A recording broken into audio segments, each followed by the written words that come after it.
Remettre en mouvement les organisations. Alors, ici, il n'y a pas besoin, hein. Il y a plein de mouvements. On est allé au village, mais moi, pour le coup, je suis tétanisée, complètement bloquée. Je ne comprends presque aucun des mots que je vois. On vous l'a dit, j'ai passé 20 ans en tant que salarié dans des grands groupes en finance ou en RH. J'ai même trouvé des gens qui sont des stars du X. Mais je me suis gourée de carrière quand même, merde. Hein, je rigole pas, j'étais vraiment très mal à l'aise dans le village. Complètement bloquée, je comprenais rien à rien. Mais vraiment, hein. Il y a un monsieur charmant, je peux prendre un sneaker, il fait oui, moi je suis développeur web. Ok, c'est bien. Mais j'étais contente parce qu'à un moment, il y avait ça, des caramels au beurre salé. Et là, je fais, ah putain, ça je sais ce que c'est. Et donc, on ne devrait juste pas du tout être ensemble, parce que mais qu'est-ce que vous faites là alors si vous ne comprenez rien, Béatrice? Je suis d'accord. C'est à cause de lui. Lui, en 1987, il fait une start-up. On devrait même pas se parler, en fait. On n'a juste rien à voir, en fait, ensemble. Mais justement, en travaillant l'un avec l'autre, on a trouvé une clé qui nous semble absolument fondamentale, qui s'appelle les modèles mentaux. Et donc, l'enjeu qu'on a dans les 40 minutes qui viennent, c'est de vous partager cette clé fantastique de lecture et d'action. Qu'est-ce que c'est? Pourquoi on pense que c'est absolument décisif et vital pour vous individuellement, pour votre entreprise et même, on va le dire, pour la société? Et comment on fait très concrètement? Voilà le programme. Alors, on est pendant la Seconde Guerre mondiale dans le Pacifique et les Américains donc, se battent contre les Japonais et ils utilisent toutes les îles qu'il y a dans le Pacifique comme base et comme aéroport. Et donc les tribus océaniennes qui voient tout d'un coup débarquer toute l'armada américaine sont sous un déluge d'objets nouveaux, de Coca-Cola, de chocolat, enfin plein de choses qu'ils n'avaient absolument jamais vues, une abondance. Et ça dure jusqu'à la fin de la guerre, jusqu'en 1945, date à laquelle les Américains remballent leurs affaires et quittent les îles. Et là, les tribus se disent non, là ça va pas du tout, parce que du coup, il n'y a plus rien. Hein, les cargos qui déversaient leurs objets ont disparu. Et donc, les tribus, ce qu'elles vont faire, c'est qu'elles vont se dire, comme c'est les cargos qui amenaient tous les trucs qu'on trouvait formidables, on va refaire des cargos, et donc les objets vont réapparaître. Et donc, ils se sont lancés dans ce qu'on a appelé depuis un culte du cargo, c'est-à-dire que vous avez là, par exemple, un objet, c'est difficile à décrire, donc ils ont recréé des avions en bois, ils faisaient des défilés militaires avec des fusils en bois, des cargos en bois, etc., parce qu'ils associaient ça à l'abondance qui devait réapparaître. Et cette notion de cargo culte, elle illustre à titre introductif cette notion de modèle mental, parce que là, vous avez donc une action déterminée par un groupe, mais qui s'appuie sur un mauvais modèle. Puisqu'évidemment, je pense que je n'ai pas besoin de vous dire que ce n'est pas en faisant des cargos en bois que les objets, les marchandises vont réapparaître. Et alors, c'est facile de se moquer évidemment des tribus en disant « ha ha ha, ils sont quand même très naïfs », sauf que, qu'est-ce qu'on observe aujourd'hui? On observe qu'en fait, dans les organisations de nos jours, on a la même chose, c'est-à-dire qu'on tourne en rond, on essaye de se transformer, alors transformation digitale, hein, je pense que vous êtes tous et toutes familiers avec ce terme, on dépense énormément d'énergie et rien ne se passe, et effectivement, l'idée qu'on défend avec Béatrice, c'est de se dire que oui, il y a beaucoup d'énergie, beaucoup d'actions, et pourtant, rien ne se passe parce que cette action, elle se fait à partir d'un mauvais modèle, qu'on appelle un modèle mental. Et c'est ce qu'on va explorer avec vous. C'est cette image. Moi, j'ai commencé à travailler en 1998. Donc, il n'y avait pas Internet. Moi, je faisais des fax. Donc, depuis, il s'est passé quand même des choses. On a quand même fait des efforts colossaux pour promouvoir la collaboration, le digital, etc. Mais globalement, il ne se passe pas grand-chose. Et donc, c'est ce sentiment de courir très, très vite et de rester sur place. Moi, j'ai aujourd'hui des entreprises qui me posent des questions que moi, j'avais il y a 20 ans, en fait. Les silos, un problème d'agilité, d'innovation, etc. Et donc, il y a une sorte de mystère, c'est-à-dire qu'on travaille tous intensément, les gens sont intelligents, mais globalement, c'est comme si quelque chose nous bloquait. Mais qu'est-ce qui nous bloque? Vous voyez tous l'échiquier? Oui? Donc, vous voyez des cases, il y en a une case avec une lettre A, une case avec une lettre B. Qui voit que la case où il est indiqué A est plus claire que la case avec la lettre B? Levez le bras, que je vous vois bien. Personne, ok. Qui trouve que la case où il est indiqué B est plus claire que la case A? Vous levez le bras, merci beaucoup, merci de mettre la lumière. Waouh, presque toute la salle, ok, cool. Merci pour la lumière, ça m'aide beaucoup. Est-ce que certains voient qu'ils sont de la même couleur? Donc j'ai une petite dizaine d'inhumains dans la salle. Je vous demande de venir me voir à la fin de la conférence. C'est des devs, hein, ils ne sont pas comme les autres. Ah mais il y a des gens bizarres ici, hein. Il n'y a pas que les stars du X alors. Voilà. Donc tenez-vous bien, ping Philippe, ils sont exactement de la même couleur. Presque tout cet amphithéâtre s'est retrouvé bloqué dans une manière de regarder le réel qui ne correspond juste pas du tout à ce qui est. Hein? Le réel, où il y a vos clients, vos employés, les vrais gens, en fait. Hein? Mystère, hein? Soyez indulgents avec vous-même. Ça fait plusieurs fois que j'utilise cette image avec Philippe. Je continue à ne pas les voir de la même couleur. Hein? C'est fou, hein? C'est un chercheur au MIT qui a créé cette illusion. Vous ne pouvez pas échapper à l'illusion. En fait, il joue avec 3 modèles mentaux, hein, cette manière qu'on a de représenter le monde. Il joue avec les contrastes, les cases qui entourent A et B, premier modèle mental, très fort pour nous humains. Il joue avec l'idée qu'il y a l'ombre du cylindre, parce que nous, humains, nous pensons que le soleil vient d'en haut. Et alors, il joue avec un modèle mental absolument redoutable, qui, moi, m'a tué dans le village, c'est la connaissance. Moi, je sais ce que c'est un échiquier. Noir, blanc, noir, blanc. Je suis sûre de ma réponse. Tac. Piégé. Poum, tac. C'est évident, hein. Votre cerveau, il est enfermé dans votre crâne, hein. C'est la base. Hein. Sauf qu'on n'en fait rien. Et donc, c'est cette fameuse phrase d'un grand neuropsychologue qui dit, en fait, on ne voit pas le monde, mais on voit un modèle du monde. Béatrice, elle est perdue dans le village, parce que Béatrice, elle n'a aucun repère. Ça ne ressemble pas du tout à comment c'est dans mes entreprises que moi je connais, en fait. D'accord? Et je suis pas bien, en fait. Je suis bloquée. Et je cherche mon caramel au beurre salé. Pour nous, avec Philippe, c'est ça, en fait. Ça, l'idée, on est bloqué par nos modèles mentaux. C'est quoi un modèle mental? C'est tout simplement, basiquement, la façon que chacun de se représenter le monde. La façon que j'ai de me représenter moi-même, l'autre, un échiquier. Quand je vous montre cette feuille, regardez. Tout de suite, en tant qu'humain, regardez la feuille, c'est bon? Tout de suite, il se passe des choses dans vos têtes. Vous voyez plein de trucs. Racontez-moi un peu ce que vous voyez. Dites-moi. Un arbre, ouais, quoi d'autre? Canada. T'es canadien? Ok. Quoi d'autre? Qu'est-ce que vous voyez? Il se passe plein de choses dans votre tête, forcément tout de suite. Hein? L'automne. Voilà, génial. C'est la beauté de l'humanité. En fait, regardez, il y a plein de manières, en fait. Et ça va être vraiment en fonction de qui vous êtes. Pourquoi Béatrice, elle est si mal dans ce village, alors que vous avez l'air si heureux?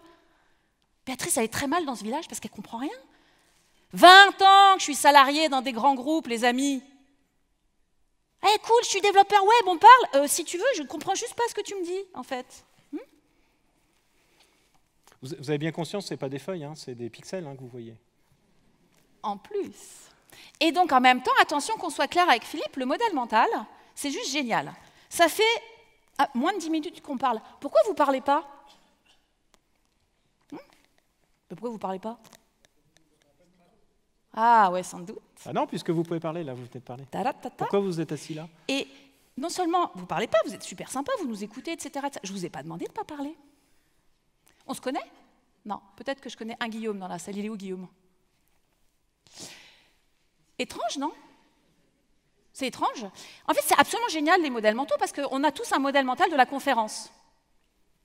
En plus, on est vachement aidé par le monde matériel. Vous êtes bien installés dans vos chaises. Puis on est protégés, vous avez remarqué, ils nous ont bien protégés. Si vous pouvez tirer, on est tout seul sur scène avec la lumière, genre, hey, c'est nous. Okay. Donc c'est génial, les modèles mentaux. Sans ça, on ne peut pas vivre. Hein, fantastique. Et en même temps, regardez l'échiquier. Si vous n'avez pas conscience de cette dynamique, vous pouvez vous retrouver piégé dans une représentation du monde qui ne correspond juste pas au réel. C'est très ennuyeux, vous vous doutez bien, quand on parle des entreprises, j'imagine comme c'est parlant pour vous. Okay. Donc, le truc avec les modèles mentaux, qu'est-ce que vous voyez, vous? Un visage? Quoi d'autre? Des oiseaux, ouais, ok. Quoi d'autre? Un coucher de soleil, ouais. En fait, ce qui est génial, c'est que c'est plus fort que nous, on n'arrive pas à ne pas voir un visage, vous avez vu? C'est des pixels, je vous ai dit déjà tout à l'heure. Ce qui est génial, c'est que, donc bien sûr, c'est des oiseaux, mais on ne peut pas s'empêcher de voir un visage, et en plus, on le trouve sympa. Non? Ah, il sourit. C'est complètement con, c'est des oiseaux. Oui, c'est des oiseaux. C'est plus fort, c'est irrépressible en tant qu'humain. On est obsédé par le sens. Hein? Non seulement on le cherche, je vais te manger ou je vais le manger, mais on le crée. Donc ça, c'est une caractéristique très ancienne. Hein. Dans la savane, quand vous étiez en train de chasser avec votre copain John, il fallait pouvoir décider très vite si le truc qui bougeait derrière, c'était ami ou ennemi. Hein. Ça se mange ou c'est quelque chose qui nous mange. Et donc, on a gardé ce réflexe qui est que dès qu'on voit quelque chose, il faut qu'on le mette dans une case, connu, pas connu, danger, pas danger. Déjà, c'est les deux trucs les plus importants. Et puis après, on peut affiner. Mais ce réflexe tout de suite de donner un sens à ce qu'on voit, on l'a gardé. Il nous sert admirablement. Il repose sur des modèles, mais parfois, il peut nous amener à mettre quelque chose dans la mauvaise case. Et c'est ça qu'on veut explorer. C'est pour ça qu'on a coutume de commencer à vous dire les modèles mentaux gèrent les individus. Vous l'avez parfaitement vu sur l'échiquier. Donc ça, c'est ce qu'on appelle une pareidolie. Mes fils sont les champions du monde. Ils me trouvent plein de pareidolies qu'ils m'envoient. C'est grâce à mon aîné là, que j'ai celle-là. Mais ils gèrent les modèles mentaux, ils ne gèrent pas que les individus. Ça, c'est évident. Quand je vous dis ça, vous avez tous vu des illusions d'optique, des pareidolies. Donc voilà, bah oui, on a compris. Mais ce n'est pas que actif à un niveau individuel, c'est surtout très actif à un niveau sociétal. Qui fume? On est entre nous, hein, c'est pas filmé, on peut le dire. Bon, il en reste quand même. Ah, il y a des courageux qui lèvent le bras. Ouais. J'ai vu la dame là, regarde, Philippe. Qui bravent les modèles mentaux dominants. Ça dépend. Il y a quelqu'un qui fait comme ça. Oui, voilà. Bien. On est bien d'accord que fumer, c'est pas bon pour la santé. Au moins, oui, non? Oui, merci. Il y en a un qui suit au moins. En fait, on est d'accord, mais on n'a pas toujours été d'accord. Donc, je montrais une publicité des années 60. Voilà, donc ça c'est LNM, hein, c'est la marque la plus recommandée par les médecins. Et là, vous avez donc le docteur Frédéric March, à qui vous pouvez faire confiance. Pourquoi vous pouvez lui faire confiance? Il a une cravate. Il a une cravate, oui. Ouais. Moi, ça, je reconnais, moi. C'est un homme et il est blanc, hein, contexte de l'époque. C'est un médecin, quand même. Et donc, lui, il vous dit, ben non, c'est surtout bon pour la gorge, hein, il nous disait à l'époque. Et donc, la cigarette, vous voyez, c'est bon pour la santé. Et donc, dans les années 60, les fabricants de tabac ont un problème. Et ce problème, c'est que la moitié de la population des pays économiquement développés ne fument pas, les femmes. Pourquoi les femmes ne fument-elles pas dans les années 60? Oui, voilà, c'est mal vu. Exact. Alors, à partir de maintenant et jusqu'à la fin, quand on vous pose une question, si vous ne savez pas, vous répondez modèle mental. Vous devriez être bon. Donc effectivement, c'est mal vu, c'est-à-dire qu'il y a un énorme modèle mental sociétal à l'époque qui est qu'une femme qui fume en public est une femme, comme on disait à l'époque, de mauvaise vie. Autant vous dire que pour le marché, c'est pas bon. Et donc l'industrie va se dire, faut qu'on change le modèle mental. L'industrie avait bien compris qu'on change une société en changeant ses modèles mentaux. C'est l'idée qu'on défend également. Et donc, elle va monter toute une campagne pour changer ce modèle mental et faire admettre l'idée que fumer, c'est pas être une femme de mauvaise vie, mais c'est être une femme libre. Vous voyez, le Père Noël, je ne l'ai pas montré, pardon. Hein, le Père Noël fumait aussi. Et donc, à partir des années 70, le grand effort de changement de modèles mentaux mené par ces entreprises, c'est de faire passer le fait de fumer pour une femme comme un acte montrant que désormais, c'est une femme libre. Hein. You've come a long way, baby. Hein. Donc en haut, vous avez sa maman, en bas, vous avez elle, vous voyez, libre, performante, dynamique, tout en couleur. Et vous avez même organisé des défilés dans New York de femmes avec leurs cigarettes. La cigarette est appelée une torche de la liberté. Vous voyez à quel point on va essayer de changer ces modèles mentaux, donc ça marche remarquablement bien. Et ça a été fait par, alors vous avez en bas, je ne sais pas si vous pouvez lire, hein, tout ça a été organisé par M. Edward Bernays. Qui connaît Edward Bernays? Oh, bravo, c'est très rare. C'est l'inventeur... Vous travaillez dans les relations publiques? Okay. Voilà, donc inventeur d'un métier qui s'appelle les relations publiques. Alors à l'époque, dans les années 30, quand il l'a inventé, ça ne s'appelait pas relations publiques, ça s'appelait propagande. Mais après la Seconde Guerre mondiale, ça sonnait moins bien, donc ils ont changé de nom. Mais l'idée est la même. Les relations publiques, c'est un métier qui est là pour changer vos modèles mentaux.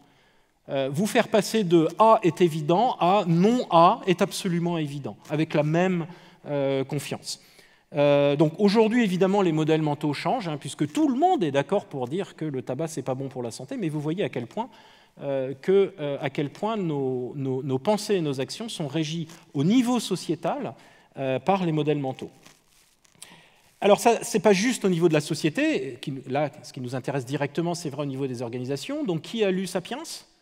Là, c'est la session des questions, hein, réponses. Là. Donc, alors, Sapiens, c'est un livre qui est absolument fascinant à plein de titres, mais notamment l'un d'entre eux, parce que Harari se demande ce qui fait que Sapiens, donc nous, notre espèce, on s'est intitulé sage, hein, ce qui est un peu présomptueux, mais c'est un autre débat, pourquoi Sapiens a réussi à dominer toutes les autres espèces animales et humaines, y compris Néandertal et autres. Hein. Et la réponse que Harari apporte... Alors qu'on est un animal terriblement insignifiant. Ah oui, alors qu'on est moyen en tout. Hein, si vous regardez, on nage pas très bien, moins bien que les dauphins, on voit pas très loin, notre nez est pas très développé, on n'entend pas très bien, on court pas très vite, on est vraiment moyen en tout. S'il y avait eu un programme de gestion des talents dans la nature, on n'aurait aucune chance. Hein, mais Dieu merci, à cette époque, ça n'existait pas. Et donc les moyens avaient des possibilités de réussite. Et donc Harari demande, voilà, qu'est-ce qui fait qu'un être moyen en tout réussit à dominer l'intégralité des autres animaux et de se retrouver au sommet de la chaîne alimentaire? Et la réponse, qui est assez fascinante, c'est qu'on est les seuls à pouvoir coopérer. Alors, les abeilles font des choses ensemble, hein, assez compliquées, mais enfin elles font les mêmes choses depuis 5 millions d'années. On travaille pas mal sur l'innovation, ça bouge assez peu hein, côté abeille, hein, donc on peut...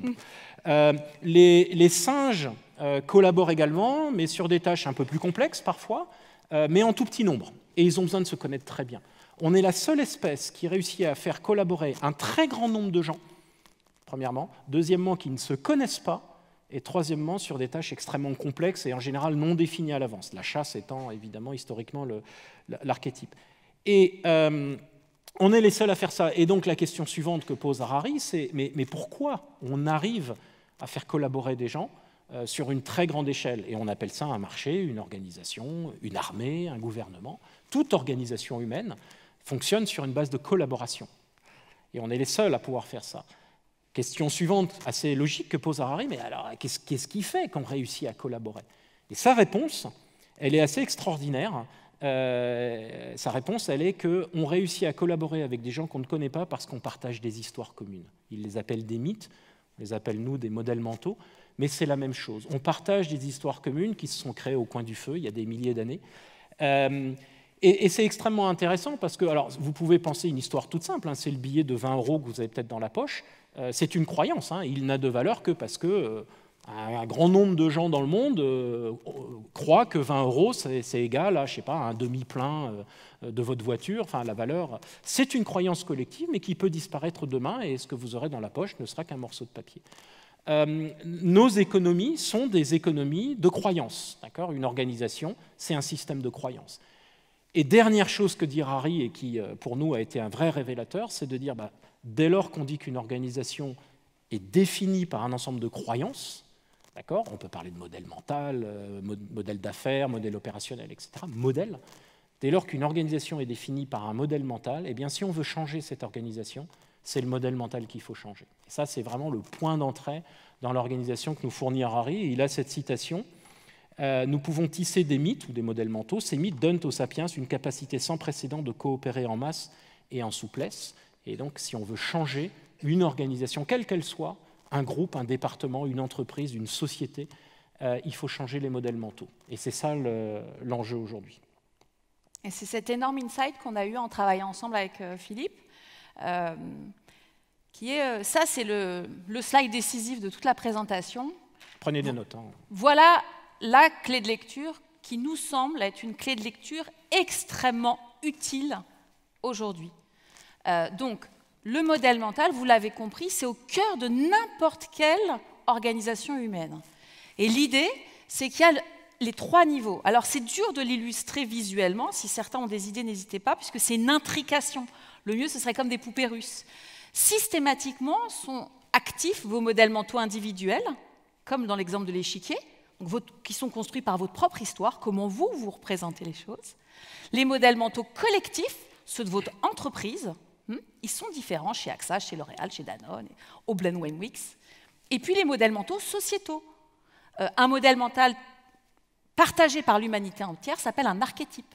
Par exemple, il y a un archétype sur le féminin, le masculin. Il y a des histoires qui nous attendent. Et donc, une fois qu'on a cette clé de lecture, elle vous permet en fait de mieux comprendre pourquoi Béatrice, elle est si mal au Blend Mix. Mais elle fait des progrès, rapidement. Elle fait des progrès. Parce que tout de suite, j'ai souri de moi, je dis « Ah, c'est marrant, voilà, ça c'est mon modèle mental individuel. » Dès qu'on me dit « Ouais, je dis, ah, moi j'aime pas, etc. etc. Okay. Et hop, j'ai pu jouer avec mes modèles mentaux. Je suis allée me rassurer avec le caramel beurre salé que je connaissais. Puis après, j'ai écouté. Et puis il y a eu ces blagues formidables, Star du X, etc. etc. Donc voilà, le grand élément, c'est vous qui travaillez, pour certains, ou en entreprise, ou pour les entreprises, ou qui côtoyez les entreprises, systématiquement, quand vous êtes en interaction avec une organisation humaine, essayez de vous rappeler cette clé de lecture. Nous, on le fait régulièrement. Ça donne des champs, certes, d'impuissance, parce qu'on comprend que ça, vous n'allez pas pouvoir le bouger, mais ça va vous montrer votre puissance à vous. Là où vous pouvez agir. Trouvez un espace pour vous arracher à cette manière répétitive de penser. Il y a une allégorie ultime par rapport aux modèles mentaux, c'est bien évidemment le film Matrix. Tout le monde a vu. Qui n'a pas vu Matrix? Ouais. Aïe, aïe, aïe, aïe, aïe, aïe, aïe. Il y en a deux, quand même. Il faut sortir un peu. C'est l'allégorie ultime, donc vous avez tous en tête Matrix, c'est pousser à l'extrême cette idée que le monde n'est que représentation. J'ai fait, Philippe a beaucoup ri, la semaine dernière, j'ai subi une expérience de réalité virtuelle. J'ai un ami coach qui fait « Il faut absolument que tu fasses ça ». Je fais « Je ne veux pas !» J'ai pété un plomb. Hein. « Non, le Minotaure, il va me tuer !» J'étais à fond, en fait. Je connais tout. Hein. C'était irrépressible, en fait. Et à un moment, il dit « Tu vas traverser le mur, Béatrice. » Voilà. Puissance des modèles mentaux, c'est évident. Vous connaissez tous ça. Mais on n'en tient pas compte dans le champ de l'entreprise. C'est un mystère. C'est le mystère qu'on essaye d'élucider. Ce qu'on vous propose, c'est ce choix-là. Soit vous gérez les modèles mentaux. Soit ils vous gèrent. C'est la pilule rouge. Soit c'est eux qui vous gèrent. OK? Mais en fait, c'est subtil parce que blue pill. Ouais. The story ends. You wake up in your bed and believe whatever you want to believe. You take the red pill. You stay in Wonderland. And I show you how deep the rabbit hole goes. La petite subtilité, c'est quand je vous dis que vous avez un choix, en fait, vous n'avez pas vraiment de choix. À plein de niveaux. Je coach des dirigeants, et souvent ils me disent « Ah, c'est dur de choisir, Béatrice. » Je suis « Non, c'est pas dur de choisir. » Ce qui est très, très, très, très, très dur, c'est de voir qu'il y a des choix qui sont possibles. Ça, c'est hyper dur. De Sarah, que Béatrice, elle ne dise pas « Ah, c'est tout pourri, je comprends rien, moi, j'aime pas le digital. » Et de ne pas trouver cet espace génial pour rencontrer ces mecs géniaux qui font ces super t-shirts, qui m'expliquent ce qu'ils font, qu'ils aiment Lyon. Et... Wow. Mais pour ça, il a fallu que je trouve un petit espace pour m'arracher à mes modèles mentaux. Donc le choix, il n'est pas si évident. Mais si notre combat avec Philippe, c'est que si vous vous emparez de cette notion de modèle mental, alors vous avez un langage. Et ça, c'est fondamental.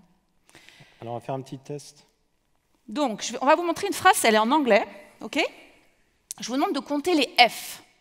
OK ? Donc, on vous la montre le temps que vous la lisiez, puis après, c'est bon pour tout le monde ? Vous êtes prêts ? Comptez les F, s'il vous plaît, dans cette phrase-là.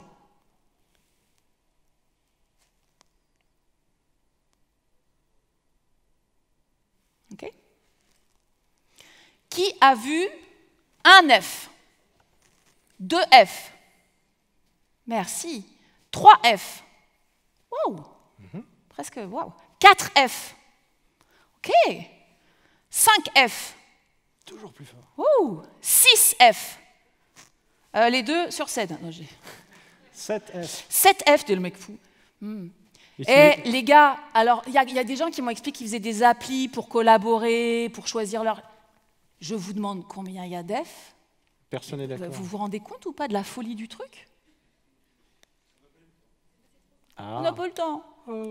C'est pas juste. Oh, pas juste. Ouais, c'est pas juste. Un bon modèle mental. Donc, bravo les deux gars. Il y a 6 F. Tu peux leur... Ils ne me croient pas. Vas-y. Voilà. Comment c'est possible? En fait, ce que vous avez fait, c'est vous avez utilisé le modèle mental. Je vais lire la phrase, voire je vais lire rapidement la phrase. Ce n'est pas la question que je vous ai posée. Je vous ai demandé de compter les F. Pourquoi vous n'avez pas utilisé le modèle mental compter les F? Parce que vous n'en avez pas. Ce n'est pas hyper utile dans la vie de compter les F. Par contre, lire rapidement, depuis que vous êtes tout petit, on vous fait chier avec ça. Mon problème à moi, c'est que c'était irrépressible pour vous.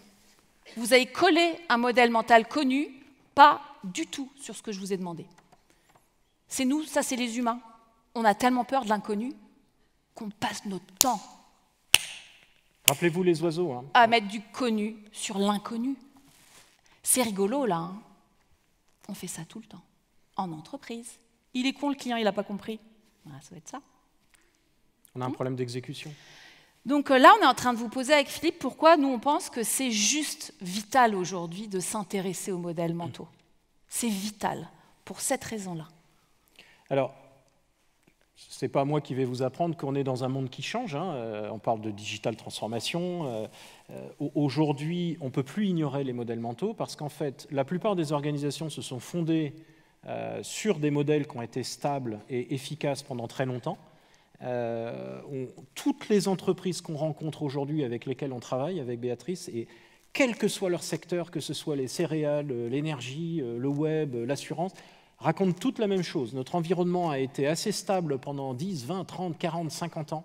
Les bases sur lesquelles on a opéré, c'est-à-dire notre modèle mental, hein, nos grandes croyances, ont été stables pendant très longtemps. Et là, depuis quelques années, tout part dans tous les sens. On a des changements qui sont très profonds. On a des changements qui sont très brutaux. Regardez ce qui se passe en Europe avec le Brexit, hein, exemple parmi d'autres. On parle des ruptures. Certaines sont très brutales. Et surtout, on a ces changements brutaux dans à peu près tous les domaines, toutes les industries, tous les secteurs, la finance, la RH, toutes les fonctions. Je crois qu'il n'y a pas une fonction aujourd'hui des entreprises qui ne nous disent pas « mon métier change radicalement ».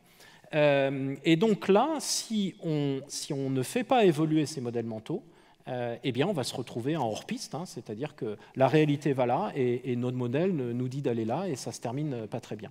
Il est obsolète. Voilà. L'accélération en fait, des changements fait que là où votre photo du monde a été valide pendant très longtemps, là on se rend compte avec Philippe qu'en fait vos modèles mentaux deviennent obsolètes extrêmement vite, bien plus vite qu'avant en fait. Voilà, donc c'est comme les yaourts, hein, tout modèle mental aujourd'hui a une date d'obsolescence.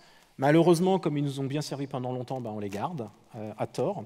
Or, aujourd'hui, cette incertitude, elle est très anxiogène. Et qu'est-ce qu'on observe quand on fait face à l'incertitude? Eh bien, on se replie sur nos modèles mentaux fondamentaux. Et donc, on a une grande rigidité organisationnelle qui va faire que, paradoxalement, au moment où on devrait changer, en fait, on va se replier sur son identité, puisque c'est cette identité qui est mise en question très fortement. Comme les 6 F, c'est ce que vous avez. On vous demande de compter les F, il y a de l'incertitude, c'est plus fort que vous. Vous mettez votre modèle mental, lire rapidement. Et donc, notre époque, à la fois accélération, modèle mental obsolète, incertitude, les modèles mentaux deviennent agressifs. C'est pour ça qu'il n'y a jamais eu autant de reporting, de contrôle dans ces grandes entreprises avec lesquelles on travaille, alors qu'ils n'arrêtent pas de promouvoir l'innovation, l'agilité, etc. Et donc, l'économiste Keynes a expliqué ça il y a très longtemps. La difficulté, ce n'est pas de comprendre les idées nouvelles, ça c'est une question d'intelligence, hein, c'est d'échapper aux idées anciennes, et ça c'est une question identitaire. Échapper aux idées anciennes, c'est souvent se couper un bras, et c'est très très dur. Et ça explique pourquoi, rappelez-vous, hein, la dame de cœur au début, on a ce qu'on voit beaucoup dans les entreprises. On a des entreprises qui font d'énormes efforts de transformation et d'innovation. Moi, je ne connais pas une entreprise qui me dise non, l'innovation, c'est pas important, on s'en occupe pas. Non, ils ont tous des budgets, ils ont des labs dans la Silicon Valley, ils ont tout, ils ont coché toutes les cases. Ils sont à fond sur l'accélérateur et en même temps, comme ils ne touchent pas les modèles mentaux, rappelez-vous hein, le culte du cargo, ils ne touchent pas au fondamental, et bien, ils ont en même temps le pied sur le frein parce que l'identité, le modèle mental ne change pas. Et il ne suffit pas de mettre un flipper à l'entrée pour être digital, hein, je pense que vous le savez, et c'est ce qui explique ce blocage. Alors, on vous dit, c'est juste fondamental, c'est hyper difficile, mais c'est possible. C'est la bonne nouvelle. Hein. Alors, l'extraordinaire bonne nouvelle, c'est que c'est possible à n'importe quel âge. C'est la beauté de l'humanité. À n'importe quel âge, vous pouvez apprendre à jongler avec vos modèles mentaux. Et on en appelle à une compétence qui est quand même chouette, parce que c'est la compétence humaine par définition, la curiosité. ce que dit Einstein, je n'ai pas de talent particulier, je suis passionnément curieux. Bien sûr, je ne comprends rien au village, mais ils m'ont fasciné, toutes ces personnes que j'ai rencontrées, en fait. Fort de leur... Enfin, ils sont tous passionnés, passionnants, voilà. J'ai appris plein de choses. Heureusement que j'ai décidé de m'extraire de « je ne comprends rien de ce qu'ils racontent ». Quand il s'agit de modèles mentaux, on pose avec Philippe une approche qu'on appelle l'approche méta. Méta en grec, ça veut dire aller au-delà. Ce qui est fondamental, quand on s'intéresse au modèle, le but n'est pas d'expliquer pourquoi Béatrice est bloquée au village. Il ne faut pas essayer d'expliquer pourquoi je ne comprends rien. Il faut que vous essayiez d'exposer mes modèles mentaux. Ah, mais oui, ça fait 20 ans qu'elle est salariée, elle est en RH. Ah, ok, voilà comment elle se représente les choses.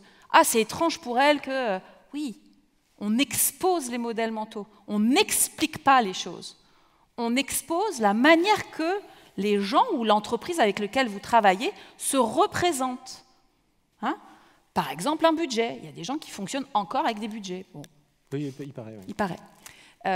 Et la question au niveau des modèles mentaux, c'est surtout pas c'est bien, c'est mal. C'est surtout pas c'est vrai, c'est faux. C'est est-ce que c'est utile? Est-ce qu'il est utile pour Béatrice à 43 ans de continuer à ne pas être bien avec le digital? Non.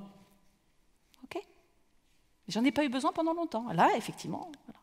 Et ajuster. Et là, choisir des modèles mentaux alternatifs. Ce qui nous amène à une petite vidéo. Ouais, on a trouvé un super manager de modèles mentaux. On s'est dit, il faut trouver des exemples quand même. Les gens disent, vous auriez des exemples. On a trouvé un. Alors, il faut bien regarder, c'est très bref. Vous pouvez voir que la gestion des modèles mentaux peut se faire très brièvement. Vous êtes prêts?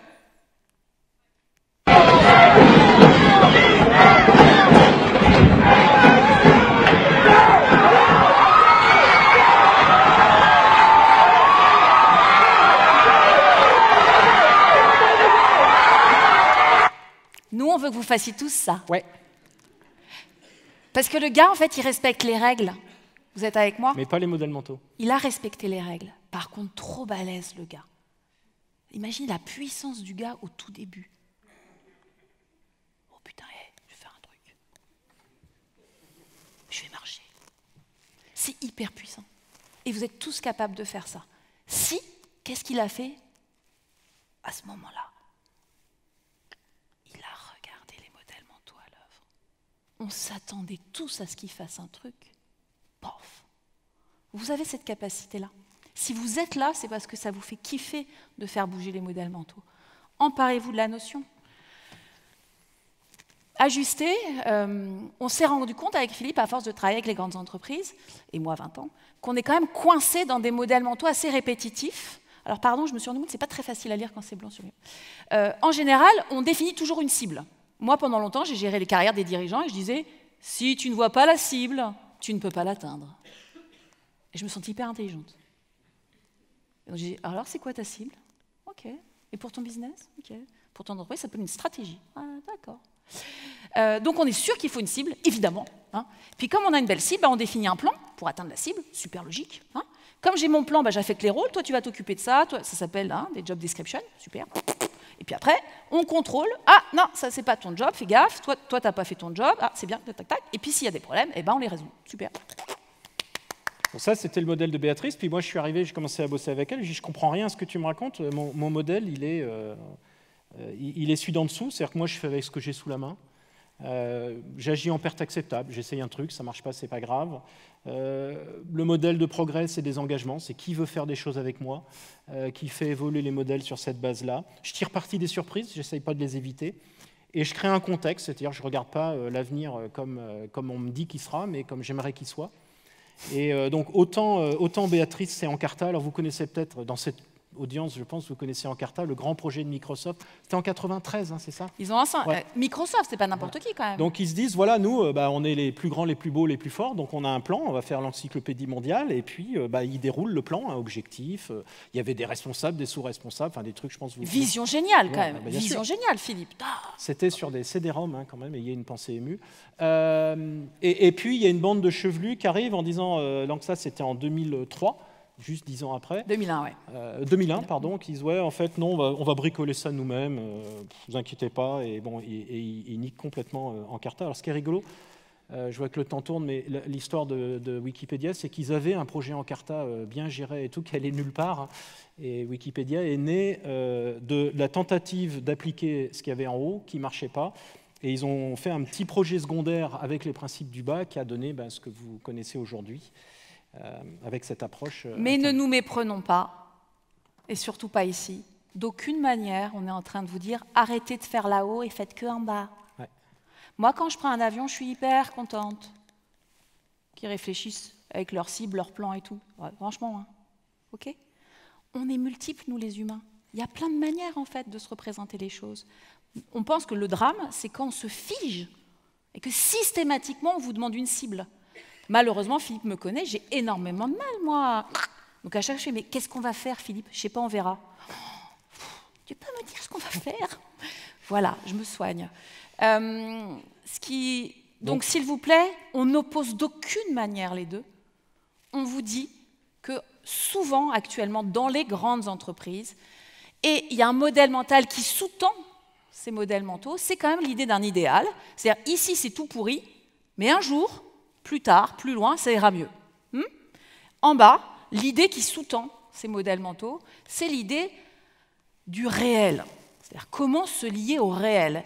Et on pense avec Philippe que cette façon de se représenter les choses est plus puissante et plus utile dans un monde incertain. Okay ? Cette belle phrase de Proust qui dit « le seul, le vrai, l'unique voyage, c'est de changer de regard », de modèles mentaux. Ce qui nous trouble avec Philippe, c'est que, et j'aimerais tellement pouvoir vous entendre, c'est qu'en général, quand on pose les modèles mentaux du bas, qui sont issus de l'expérience des entrepreneurs, très naturellement, on se dit « mais c'est ce que je fais naturellement ». Mais oui. Et c'est notre conclusion. Vous vous rappelez l'histoire de Sapiens, hein ? C'est-à-dire que, rappelez-vous de nos ancêtres, le crépuscule, ces questions sans réponse. Ils se mettaient tous autour du feu, et puis ils ont commencé à tisser des histoires. Et grâce à ça, notre espèce a accompli tout ce qu'elle a accompli. Mais qu'est-ce qui s'est passé depuis alors ? Depuis, en fait, au lieu que ces histoires, ces modèles mentaux soient au service de l'humanité, eh bien, tout doucement, on a commencé à sacrifier les humains au nom des histoires. Forcément, il faut une cible, tout le temps. Et il faut que tu me donnes ta cible. Okay. Tout doucement. Et c'est pour ça qu'avec Philippe, ce qu'on dit, c'est que la gestion des modèles mentaux, c'est certes une nouvelle compétence en entreprise, mais c'est plus que ça. C'est le retour à notre humanité commune. Yuval Noah Harari le dit très bien, les animaux, les abeilles, elles vont faire du miel pour l'éternité. Les chats, ils vont courir après les souris. Les animaux, ils sont d'emblée tout ce qu'ils sont appelés à être. C'est pour ça qu'on ne va pas trouver de politique, de culture, ou pas beaucoup, d'histoire d'école d'animaux. Nous, les humains, on est la seule espèce vivante qui forgeons notre destin. Comment ? Avec les modèles mentaux. Et c'est la phrase de Proust, et c'est notre ambition pour nous tous, c'est emparez-vous tous, emparons-nous tous de la notion de gestion des modèles mentaux. C'est ce que notre époque nous demande aujourd'hui. Et donc, on compte sur vous. On est sur LinkedIn, Twitter, etc. Donc, emparez-vous de ce concept-là. Agissez et tenez-nous au courant de la façon dont vous vous emparez de ces histoires pour, à votre façon, à votre rythme, changer le monde. Voilà. Merci beaucoup. Merci. Merci. Alors, je sais que vous avez un timing, on va prendre quand même quelques minutes ensemble. Avant de vous attraper sur LinkedIn, sur Twitter, on vous a là, donc on ne va pas vous laisser partir. Autant vous êtes dans une bonne mesure des théoriciens aussi du sujet, mais vous êtes surtout des praticiens du sujet. Alors nous, on a un problème là qu'on essaie d'adresser depuis ce matin, c'est Tech for Good. Tech for Good, on n'y est pas, on se prend le retour de bâton et on va être dans du tech is very, very bad pendant très très longtemps. Ça, c'est un modèle mental sociétal. Moi, je suis un bon élève, j'ai pris des notes. Comment on le change ? Pratiquement, sans théorie, sans tout résoudre non plus, mais si on se donne un point d'appui, si on se donne une opportunité de taper dans ça et de réécrire cette histoire, de faire de la propagande positive, qu'est-ce qu'on fait ? Ah, ça, c'est notre bon sujet. Philippe, déjà, good, moi j'ai... Tech is good. Ouais, donc on est... c'est que des modèles mentaux parce que for good... c'est derrière, il y a qu'est-ce qu'on appelle good. Alors, l'explication d'aujourd'hui, for good, on a cette idée un peu de bien commun, de responsabilité sociale qui est une façon d'aborder les choses. Et puis, il y en a une autre qui est de dire, de regarder juste quelques chiffres. Alors, la technologie, elle sauve des millions de vies, elle sauve des millions d'enfants, elle sauve aujourd'hui des gens qui seraient morts du cancer. Je sais de quoi je parle. La technologie, elle sauve des vies quotidiennement. Et donc, c'est une espèce de pessimisme qu'on a aujourd'hui où on demande à des acteurs technologiques, en plus de tout ce qu'ils font, de résoudre l'intégralité des problèmes humains. Donc derrière, il y a une démission collective qui est très pratique parce qu'en plus, ça permet de dire « Ah ben c'est de leur faute, donc du coup, je suis dédouané ». Donc moi je m'inscris alors pour le coup complètement en contre ça. Alors c'est pas une réponse directe à ta question qui est de te dire voilà comment il faut faire. Je vais te la reposer la question. Voilà. Moi, mais il faut, l'une des façons de lutter contre ça, c'est de montrer des exemples concrets de comment la technologie résout. Regardons simplement les indicateurs de santé. Si tu allais taper quelque part ou Béatrice, vraiment c'est une discussion qu'on a comme ça. Quel serait un sujet qui vous semblerait propice pour dire là il y a peut-être un point d'appui, il y a peut-être un levier pour effectivement montrer que là il y a du for good dans la tech, alors que c'est pas le narratif aujourd'hui, c'est pas le discours aujourd'hui. Pour moi, et en France, hein, juste pour que ce soit pas facile. Ouais. C'est très facile. Quand le jeune développeur web, lui, il a tout un narratif sur à quoi sert ce qu'il fait. Le problème, c'est qu'il n'est pas très good avec moi, en fait. Quand il ne fait pas la petite marge de piger qui s'est enfermé dans une représentation du monde où il n'y a que le web. Et il a juste oublié qu'il y a plein d'autres manières de se représenter les choses. Le pire pour moi, c'est les gens qui se proclament du bien. Moi, en général, je m'enfuis. Et pour moi, le bien, c'est ce qu'on a essayé de qualifier pendant cette conférence, c'est la beauté de l'humanité, c'est qu'on a tous des manières différentes de se représenter le monde, c'est notre force. Donc pour répondre très concrètement, moi ce que je trouve génial avec le tech, c'est que c'est mon expérience de réalité virtuelle. Grâce à le tech, ça vient péter tes modèles mentaux en fait. Ça vient te montrer qu'il y a plein de choses qui sont possibles. Et donc ça te rappelle à ton humanité en disant « Waouh !» Et moi, Tech for Good, je pense qu'aujourd'hui, la seule question qu'on a, tout est possible, il y a tellement de choses, on peut changer de sexe, etc. Maintenant, notre nouvelle question, c'est qu'est-ce que nous, humains, on va décider qui est impossible. Donc tu vois, pour moi, tech, armé des modèles mentaux, c'est juste vous qui allez pouvoir énormément aider l'humanité parce que vous rendez possible techniquement, vous allez nous rappeler à notre responsabilité d'humain qui est de dire qu'est-ce qu'on va nous décider de dire ça, c'est impossible. C'est très concret, hein. Chopez les modèles mentaux, et je vous en supplie, quand vous voyez une nana comme moi, de 43 ans, vieille, qui pige rien, qui est là, voilà, ayez l'ouverture de se dire, waouh, cool, comment moi je fais un petit bout de chemin pour pouvoir lui ouvrir mon monde, et pour que ça ne fasse plus qu'un monde, et pas plein de monde à la con, les techs, les RH, les financiers, etc. etc. Je ne vais pas mobiliser plus de temps de parole, mais on a eu plein de discussions avant et on les a donné. Des questions dans la salle. Je suis sûr qu'il y a plein de choses à demander. J'en ai une au milieu là. Je ne sais pas si on a les micros. Et ensuite, juste 2 rangs en dessous. Vous pouvez parler, puis on les répète éventuellement. Oui. Oui, merci pour la conf. C'était super bien présenté. J'ai juste une question. En fait, s'approprier les modèles mentaux, j'ai l'impression que c'est un acte qui est très individuel parce que... déjà, il faut comprendre, il faut faire un effort sur soi, etc.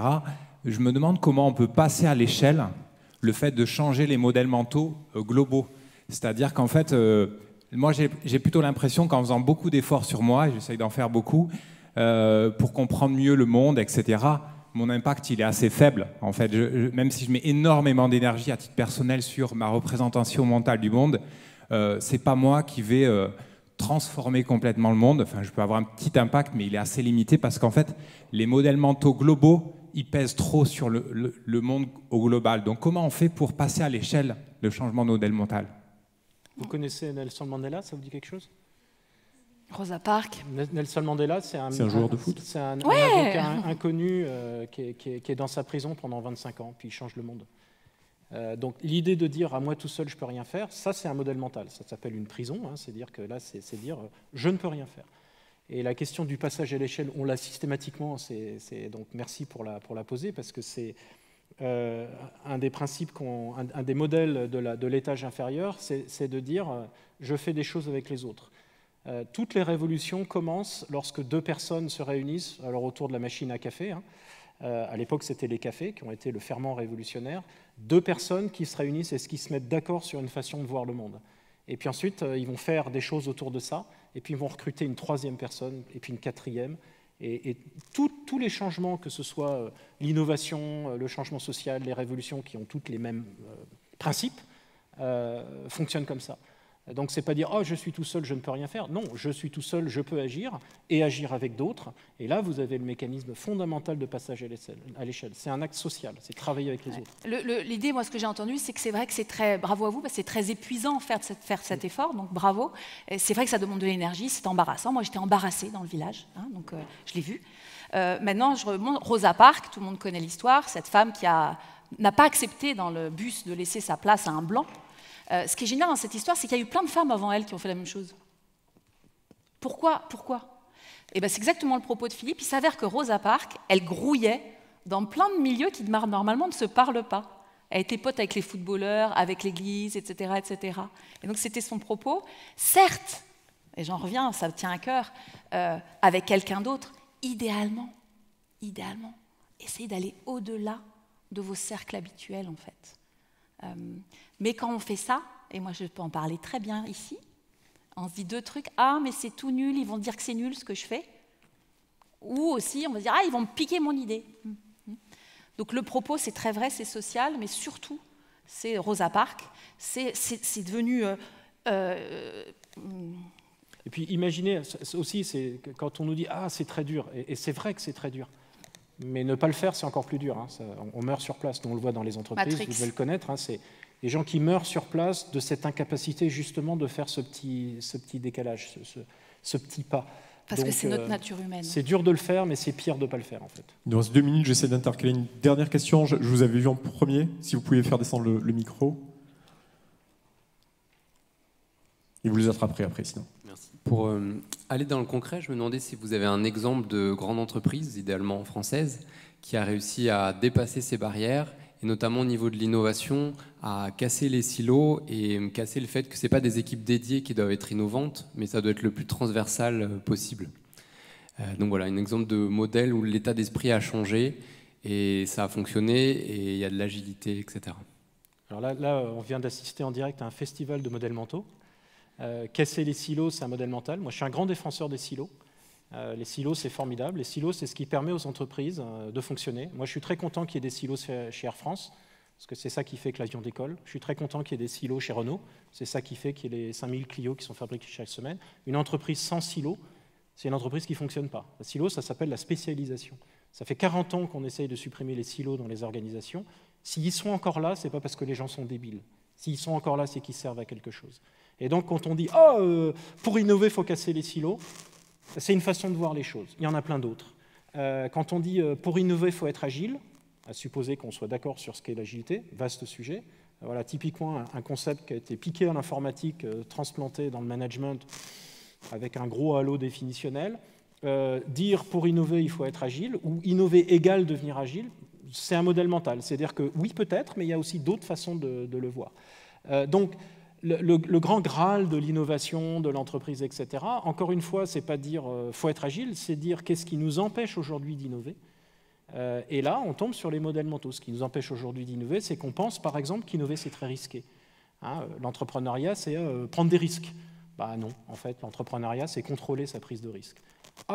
Déjà, quand on change ce modèle mental, on s'aperçoit que ce qui nous bloquait, l'idée d'une énorme prise de risque, en fait, elle était là, mais que pour innover, on n'est pas forcé de prendre des grands risques. Et du coup, quand on examine, quand on expose ces modèles mentaux, on ouvre des possibles. Et ce n'est pas beaucoup plus que ça pour commencer à débloquer. Et pour répondre quand même, Il y a des exemples très concrets d'entreprises qui fonctionnent très très différemment et c'est fascinant d'aller les observer parce que ça vient péter vos modèles mentaux. Et donc il faut lire par exemple Reinventing Organization de Frédéric Laloux qui prend très clairement plein d'exemples où il n'y a pas de budget, il y a plein de gens qui font. Il faut lire ce livre. Frédéric Laloux, il est génial parce qu'il n'a jamais dit qu'il allait expliquer comment faire en fait. Mais le fait qu'il ait fait ses études et qu'il ait illustré en fait des modèles mentaux qui n'en ont rien à voir dans des boîtes de 6000 personnes où il n'y a pas de budget, c'est génial parce que quand on vous dit c'est pas possible, bah si c'est possible, regardez, c'est possible en fait. Donc il y a plein d'exemples aujourd'hui d'entreprises qui fonctionnent plus du tout comme avec les 5 modèles du haut. Voilà. L'enjeu, c'est de passer de ce qu'on croit être une vérité universelle, il faut un budget, ou il faut être agile, ou il faut être visionnaire, il ne faut pas de silos, ou il ne faut pas de silos, à il y a des entreprises où il y a des silos et ils sont très innovants. Ou par exemple les militaires. Combien de fois on m'a dit une société hiérarchique, elle ne peut pas innover. Il y a 2 contre-exemples, ça s'appelle Samsung et l'armée française. Ils sont hyper hiérarchiques et ils innovent beaucoup. Donc ça ne veut pas dire qu'il faut être hiérarchique pour innover. C'est juste de dire qu'on ne peut pas dire que la hiérarchie s'oppose nécessairement à l'innovation. Et c'est une bonne nouvelle. Et c'est une bonne nouvelle. Parce qu'il y a plein de possibles. Et pour conclure, ce qui est fondamental, je vous en supplie, chaque entreprise a son identité propre, comme vous. Ça, c'est une bonne conclusion. Je vais nous stopper dessus. Philippe Béatrice, merci beaucoup d'avoir pris le temps de venir. Je sais que c'était compliqué. Merci beaucoup. Merci.